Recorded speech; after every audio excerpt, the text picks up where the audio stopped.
Iran, Israel, America war. फार current affair मध्ये गाईस त्याचे कितीतरी इम्पॅक्ट आपण स्वतःहून बघतोय, फेस करतोय. आणि हा पॉइंट, आता हा जो टॉपिक आहे एक्झाम पर्स्पेक्टिव्हने फार जास्त इम्पॉर्टंट आहे, यूपीएससी यूपीएससी मेन्स पर्स्पेक्टिव्ह. मग या टॉपिकवर कसा क्वेश्चन विचारला जाईल आणि त्याला कसं डील करायचं आहे, येस हेच आज आपण डिस्कस करणार आहोत. Watch it till the end. तुम्हाला नवीन अप्रोच इथे बघायला भेटेल. बघा क्वेश्चन काय म्हणतो. क्वेश्चन आहे, with the west Asian crisis deepening ना, डीपनिंग के डोनाल्ड ट्रम्पला, इस्रायलला वाटलं होतं की लिडरशिप किल करून इराणची आपण इमिडिएट वॉर एंड करून टाकू हार्डली डे और टू मध्ये. बट हा जो काही वॉर आहे, हा जो ऑपरेशन आहे, तो एवढा स्ट्रेस झालाय की आता that the end is not in sight. ठीक आहे. Explain its impact on India.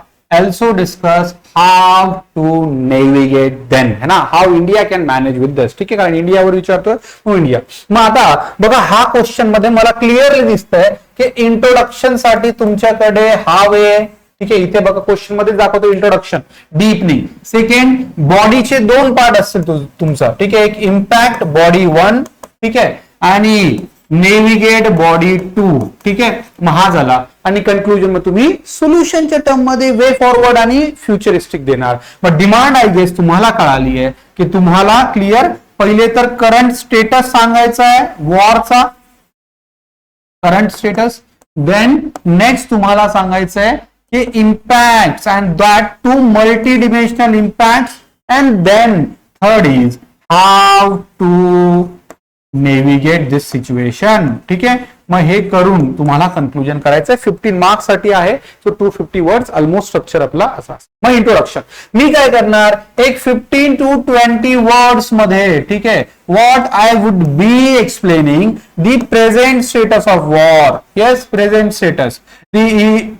Israel America attack on Iran, the special operation or operation epic fury तुम्ही नाव देऊ शकता, has led to beginning of war that is affecting or that has engulfed the whole West Asian region and affected the whole world together. Yes, right. मग हा जर का एक 15-20 वर्डचा तुम्ही तिथे ऍड केला, दॅट इज फेअर इनफ. मग तुम्ही म्हणणार सर बाकी द्यायची गरज नाही का, कोणी कुठे अटॅक केला, किती डाय झाले, किती झाले, का हा हीच गरज नाहीये. Because evaluator is not at all expecting you from you this. ठीक आहे, पण मग इथे हा जर का जिओ पॉलिटिक्सचा क्वेश्चन आहे तर मॅप तर तुमचा असला पाहिजे. मग you guys are suppose to draw a map there guys. ठीक आहे, मग इंडियाची पोझिशन दाखवा. हा आहे स्ट्रेट ऑफ हॉर्म्यूज. ठीक आहे, हे दाखवा. मग इराण इथे आहे आणि कुठे कुठे अमेरिकेचे बेस म्हणा किंवा पोटेन्शियल रिजनल कन्फ्लिक्ट स्टेट झालाय, है ना, इस्रायल. ठीक आहे, इस्रायल, राईट, लेबनन. तुम्ही वाटल्यास हा वॉर कुठे कुठे स्प्रेड झालाय हे तुम्ही इथे दाखवू शकता. That gives you evaluator also की तुम्हाला आयडिया आहे की कुठे कुठे हा वॉर स्टेज झालाय at this moment of time. Maybe हा परत स्ट्रेच होऊ शकतो, maybe in the further future, but not more than 20 words what you have to give here. ठीक आहे, मग आता सोल्युशनच्या आधी what we shall write there the impact. Then ठीक आहे, impact.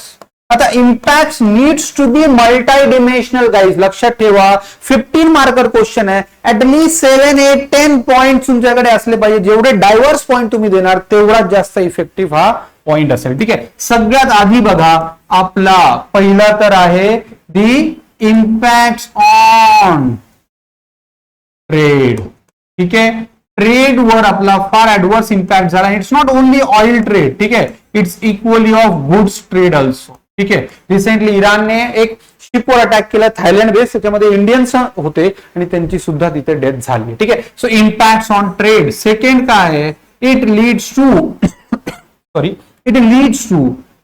The security and question over on security of our diaspora. ठीक आहे, डायस्पोरा वेस्ट एशियामध्ये 9 मिलियन प्लस रिच डायस्पोरा आहे, making India a largest remittances country, own country, है ना.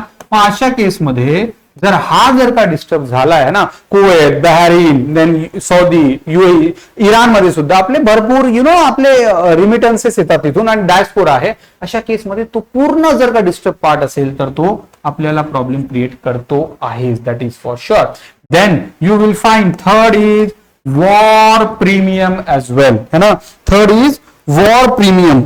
War premium, it means what? That you have to pay all higher charges and all charges in the higher amount, कारण war चालू आहे. मग ship आणि security साठी तुम्हाला इन्शुरन्सला जास्त देणार आहे, मग त्याच्यासोबत तुम्हाला ऑइलच्या प्राइसेस जास्त द्यावे लागतील, कारण वॉर तिथे होत असेल तरी ऑइल आणि मग शॉक आणि तो सगळा इम्पॅक्ट होतो. War premium has to be paid by India. Then, apart from this, questions over on energy security. So we are entering into a domain of energy insecurity, जिथे पेट्रोलियमचा हार्डली आपल्याकडे 25 डेजचा stock आहे आणि एलपीजीचा तर स्टेटसच माहित असेल तुम्हाला, that commercial LPG gas is not allowed, जिथे आता रेस्टॉरंट बंद व्हायच्या मार्गावर आहे. You can consider the kind of problem that we are facing because of, ठीक आहे. सो मग तो पॉइंट आहे जो आपल्याला इथे अंडरस्टँड करणं फर्स्ट आहे, ठीक आहे. सो मग हा पण एक एनर्जी सिक्युरिटीचा पॉइंट आहे. Then next to this what you will find impact on our agriculture also, right? agriculture का, कारण ऍग्रिकल्चरला जो फर्टिलायझर आपण प्रोव्हाइड करतोय तो काय होतोय, तो सुद्धा आपल्याला नॅचरल गॅस आणि इथून भेटतोय, बट मग याची प्रोडक्शन होतच नाही. फर्टिलायझर असेल, पेस्टिसाइड्स असतील, मग याचा सगळा इम्पॅक्ट यू विल फाइंड के ऍडवर्स होणार आहे on this particular sector. Next is what you will find आपला economic instability. Yes, economic instability, where you will find की एक तर रिमिटन्सेस कमी होत आहे ना, रिमिटन्सेस कमी होत आहे, त्याच्यानंतर इन्फ्लेशन सुद्धा वाढेल. probably that is going to affect overall monetary आणि fiscal policies and their impact, ठीक आहे. मग तो आपला ओव्हरऑल बजेटरी बॅलन्स सुद्धा डिस्टर्ब करेल. Then next you will find strategic ऑटोनॉमीला थ्रेट आहे ना, स्ट्रॅटेजिक ऑटोनॉमीला थ्रेट आहे, where we have to take our many decisions based on the war conditions. Yeah, we have to take many other decisions, maybe based on imposed by the US or any other country. Okay, and that is a very great danger, guys. Considering all this factor, threat to strategic autonomy. Okay, but US has waived us for 30 days. That is what impact on our threat to our sovereignty. Yes, so हा strategic autonomy वाला question किंवा हा जो point है, that is a very critical for itself, ठीक आहे. तो point consider करणं इज व्हेरी इम्पॉर्टंट. मग आपली कनेक्टिव्हिटी है ना, एक लास्ट पॉइंट घेऊयात. कनेक्टिव्हिटीचा जो सिक्युरिटी आहे ती सुद्धा नाहीये. जसं अंडरग्राउंड केबल्स असतील, आपले ऑप्टिकल फायबर्स असतील, किंवा IMEC आहे, किंवा चाबार पोर्ट आहे, हे सगळ्यांना तिथे फार इम्पॅक्ट होतोय ना. किंवा India middle east Europe corridor जो आपण डेव्हलप केलाय किंवा करतोय, तो सगळा इथे डिस्टर्ब होईल. अँड पॉसिबली या वॉरचे implications you will find over in the South Asia, India-China relations, and would rather be reverberated in all other relations. ठीक आहे. पहा, डायव्हर्सिटी ऑफ पॉइंट्स आली आहे. मग आता काय असणार, सोल्युशन्स, ठीक आहे. सो कन्क्लुजनच्या आधी आपण सोल्युशन्स बघूया. राईट, सोल्युशन्स काय असेल, solutions then what first there should be immediate. India should look for how it can mediate and immediately end the wars, कारण the war is for no one's benefit. ठीक आहे, कोणाचाच benefit होणार नाही. India should first look for this, कारण immediate cease fire आणि war end नाही झाला तर त्याचे कॉन्सिक्वेन्सेस फार रिव्हर्स होतील. ठीक आहे. Then we need to diversify our petrol and petroleum reserve. ठीक आहे, पेट्रोलियम बास्केट. ठीक आहे, सो तो बास्केट सुद्धा डायव्हर्सिफाय झाला पाहिजे, तो पण आहे. Strategic reserve are to be maintain. Then what we have to look for human skill development. ठीक आहे, जिथे तुम्ही काय करणार, मग एकाच रिजन मध्ये एवढे आपले डायस्पोरा असणं इज इटसेल्फ अ थ्रेट. मग अशा केसमध्ये we have to look for how can we diversify it. ठीक आहे, मग तो एक पॉइंट आहे जो आपण तिथे कनेक्ट करू शकतो. ठीक, देन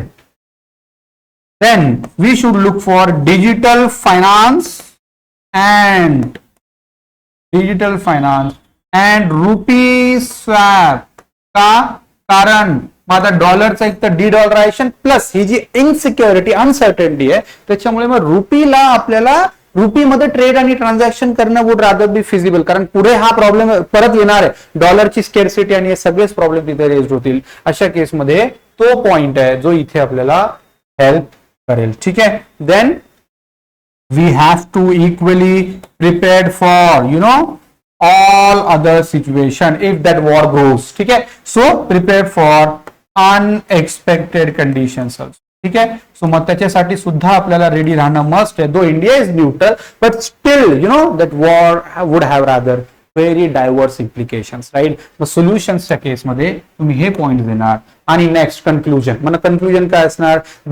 एन मध्ये काय लिहिणार तुम्ही की कसा इंडियाचा आणि वर्ल्डचा इंटरेस्ट सेम आहे आणि तो कसा सिक्युअर करू शकतो.